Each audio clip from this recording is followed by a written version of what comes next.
নমস্কার, আমি তরুণ ঘোষ। বাংলার আকাশে দুর্যোগের ঘূর্ণিঝড়টা ঘটিয়ে আসে 1977 সাল থেকে। বামফ্রন্ট ক্ষমতায় এলো 2011 পর্যন্ত, 11 বলবো না, 8 পর্যন্ত, 2008 সাল পর্যন্ত যত কলকারখানা ছিল সব কলকারখানা শ্রমিক আন্দোলন করে সব তুলে দিল, সব লাল ঝান্ডায় চলে গেল। হুগলির ওপারে যে আমাদের সমস্ত কারখানাগুলো ছিল, যাকে ইস্টের ম্যানচেস্টার বলা হতো, সেটাও গেল বন্ধ হয়ে সিপিএম এর কল্যাণে।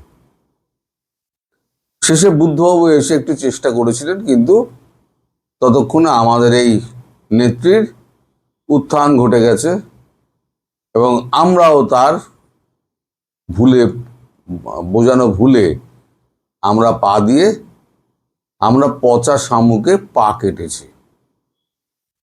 উনি 2011 ক্ষমতায় আসার পর বাকি যেটুকু ধ্বংসের ছিল সেই ধ্বংসগুলো উনি করে দিয়েছেন।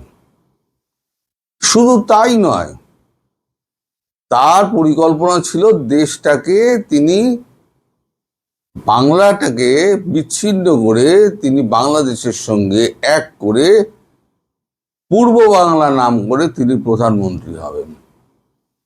তার প্রধানমন্ত্রী হওয়ার তো খুব শখ। ভারতবর্ষে প্রধানমন্ত্রী হওয়া খুব কঠিন। তার দলের যা অবস্থা তো কুলোবে না। তার স্টেটে যা সর্বোচ্চ 42টা সংসদের আসন, তাই তার স্বপ্ন পূরণ হবে না। তো উত্তরপ্রদেশ নয় যে প্রধানমন্ত্রী তৈরি করে। এখন তার হাতে পড়ে দুটো বড় বড় ইন্ডাস্ট্রি আমাদের নষ্ট হয়ে গেল, পিছিয়ে গেল। আপনার তাজপুর গভীর সমুদ্র বন্দরের কথা মনে আছে? তাজপুর গভীর সমুদ্র বন্দর তৈরি হওয়া নিয়ে সমস্ত প্রকল্প রেডি হয়ে গেছিল।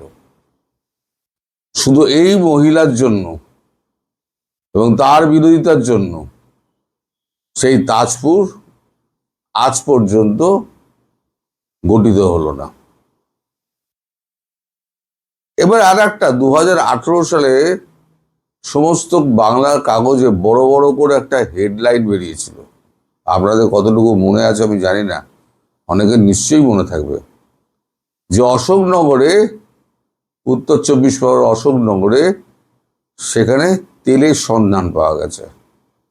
প্রাথমিকভাবে অনুমান করা হচ্ছে 140 মিলিয়ন ব্যারেল ওখানে তেল আছে। কিন্তু উনি করতে দিলেন না। তার কারণ হিসেবে দেখালেন যে এখানে জনরোষ আছে, উৎখাত করা যাবে না, সুতরাং তেল যায় ভাঁড়বে। সম্প্রতি আমাদের বিজেপির সভাপতি শ্রমিক ভট্টাচার্য, তিনি গিয়েছিলেন নয়াদিল্লিতে এই তেলের বিষয়টি নিয়ে কেন্দ্রীয় অর্থমন্ত্রী নির্মলা সীতারামনের সঙ্গে কথা বলতে, এবং নির্মলা সীতারামনের নির্দেশে ওএনজিসি আবার ওখানে পরীক্ষার কাজকর্মগুলো শুরু করবে, যে তেল ওখানে আদৌ রয়েছে কিনা, মানে তোলার মতো অবস্থায় রয়েছে কিনা। শুভেন্দু অধিকারী বলেছেন, যা লোক সরানোর আমি সরিয়ে দেবো, ইন্ডাস্ট্রি চাই, তার সঙ্গে তাজপুর গভীর সমুদ্র বন্দর, এই দুটো আমাদেরকে প্রাথমিকভাবে করতেই হবে বলে শুভেন্দু অধিকারী নিশ্চয়তা করেছেন। মানে তিনি বলেছেন যে আমাদের করতেই হবে এই দুটো, পড়ে থাকা প্রকল্প, আটকে থাকা র্যাবেরা, কারণ এতে দেশের অর্থনীতি, রাজ্যের অর্থনীতি পাল্টে যাবে। এই যে আমাদের ভদ্রমহিলা তিনি হেরেছেন তো হেরেছেন, এখন এমন অবস্থা হয়েছে তার বাইরে মুখ দেখাবার জায়গা নেই। তিনি ঘরবন্দি হয়ে আবার কি সমস্ত কবিতা টবিতা লিখছেন, কাকের ট্যাং বগের ট্যাং, আবার গিরগিটি নাকি লিখেছেন, কু কু কা কা হাম্বা হাম্বা রাম্বা রাম্বার পর ওরম একটা কিছু বেরোবে আর কি। তিনি তো নিজেকে রবীন্দ্রনাথের ওপরে ভাবেন, বিদ্যাসাগরের ওপরে ভাবেন, রাজা রামমোহন রায়কে রাজা মোহন রায় করে দেন, তার তো গুণের শেষ নেই। এখন তার ভাইপোর সম্পত্তিও হচ্ছে গিয়ে অবৈধ, নিজের বাড়িও অবৈধ। নিজের বাড়ি সম্পর্কে মানে কথা আছে, তিনি কালীঘাট খালটাকে বুঝিয়ে সেটা সম্প্রসারণ করেছেন ঘরটাকে, এবং পেছনের সামনের যে মাঠটা আছে সেই মাঠটাকে। শুভেন্দু অধিকারী বলছেন আমাদের প্রাক্তন মুখ্যমন্ত্রী জমির দলিলও দেখাতে পারবেন না। তার ক্ষোভ, রাগ তার চোখে মুখে পরিষ্কার ফুটে উঠছে। একটা ছোট ভিডিও আপনাদের দেখাই, একটু দেখুন। মমতা ব্যানার্জির বাড়িটাই বেআইনি, কলকাতা পোর্টের জায়গায়। ওকে আগে বলবেন ওর বাড়ির দলিলটা দেখাতে, তারপরে আমি কাগজ দেখাবো।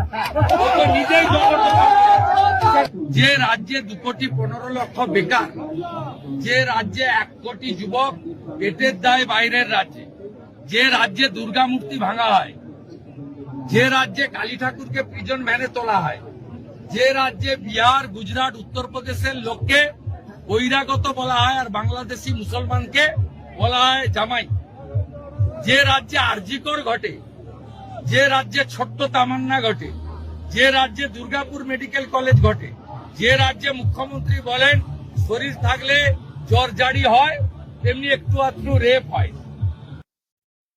সব কটা 420, পিসি যেমন 420, ভাইপো তেমনি 420।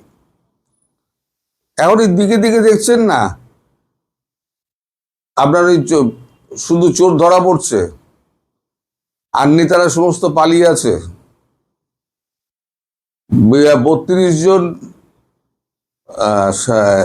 এমপি, 32 জন এমএলএ এবং এমপি সব মিলিয়ে ওই দিল্লি আর কলকাতা ডেলি প্যাসেঞ্জারি করছে, যদি একটু জায়গা পাওয়া যায়। কিন্তু বিজেপির দিক দিয়ে কোনো সারা শব্দ মিলছে না। আর যদি বিজেপি সারা শব্দ দেয় তাহলে কিন্তু সেটা ভীষণ নেগেটিভ ইম্প্যাক্ট তৈরি হবে। কারণ বাংলার মানুষ কিন্তু বিজেপিকে ক্ষমতা দিয়েছে, ওই চোর জোচ্চর গুলোকে নয়। একটাও ভালো নেই ওখানে, সব কটা চোর চোর চোর, প্রত্যেক কটাকে আগা পাঁচতলা চিনি। কয়েকটা কি করে বেরিয়ে গেল ভগবান জানে। এই নির্বাচনে নির্ঘণ্ট প্রকাশ হওয়ার পর আমি একটা ভিডিও করেছিলাম যে ঢাকি সহ বিসর্জন হয়ে যাবে না, তো ঢাকি সহই কিন্তু বিসর্জন হয়ে গেল। এখন না ভাইপো বেরোতে পারছেন, না এখন পিসি বেরোতে পারছে। ওই বলেছি সলতে হয়ে জ্বলবে, ও তার মধ্যে আবার সুব্রত বক্সী পদত্যাগ করে দিয়েছে। তাহলে প্রদীপ জ্বালিয়ে বসবে কে? কল্যাণ বন্দ্যোপাধ্যায়, নাকি সায়নী ঘোষ, নাকি মহুয়া মৈত্র, অথবা সাগরিকা ঘোষ? এদের তো যাওয়ার জায়গা নেই, রাজনীতিও করার জায়গা নেই। সায়নী যাই বা অভিনয় টভিনয় করতো, যাই বা করতে পারতো, সে তো এখন আর টালিগঞ্জে সুযোগ পাবে না। এতদিন তোমরা ক্ষমতা দেখিয়েছ, এবার যাদের হাতে ক্ষমতা গেছে তারা কি এবার প্রতিশোধ নেবে না? নেবে।